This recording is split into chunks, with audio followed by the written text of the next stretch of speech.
Now, after Qatar for the signing of a massive defence deal, France's president is in Saudi Arabia. The foreign minister, Laurent Fabius, is there too, and he told reporters earlier that the two countries would discuss projects worth tens of billions of euros. Francois Hollande is also in Saudi Arabia to attend a Gulf Cooperation Council summit. On the agenda, regional conflicts and Iran's nuclear programme.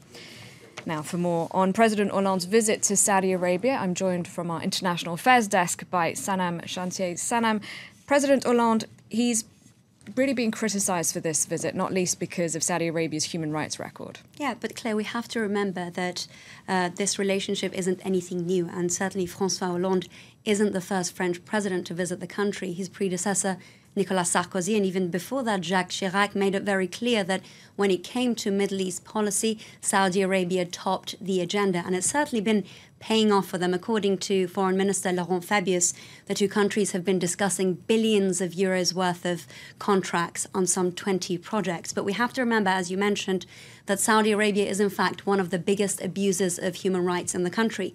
So ahead of Hollande's visit to the region, rights groups have been calling on him to actually concern a number of issues, some with regard to individuals like Raif Badawi. He's a blogger in Saudi Arabia who's been condemned to 10 years in prison, and he may even face beheading because of insulting Islam. And on a larger scale, they want Hollande to address the issue of cluster bombs on target civilians in Yemen. They want for him to call on a ceasefire in the region, which he hasn't really. He's just said that we really support the independence of Yemen. But one thing we have to remember, and the timing of this is really interesting, is that Saudi's King Salman, over the past 2 days since Hollande's arrival in the region, has said that we may consider a temporary halt on the airstrikes in the region, and we may even open a humanitarian center in Riyadh. So, according to analysts, this may be a quiet influence of Hollande in Saudi Arabia.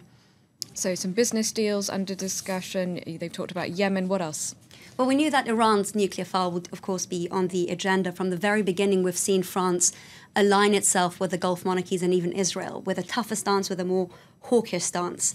And of course, so one of the joint statements that came from the two leaders was not on the conflict in Yemen, which has taken 1,200 lives, but on the Iran nuclear negotiations.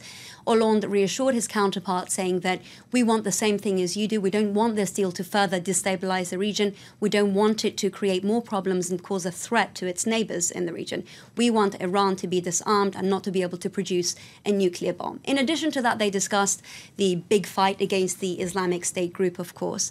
And Hollande reaffirmed his position, saying we will be a part of this US-led coalition for the time being to be able to eliminate this threat. In addition to that, they discussed Syria. Now, from the very beginning of this civil conflict in the country, both Riyadh and Paris have said that there is no future for President Bashar al-Assad.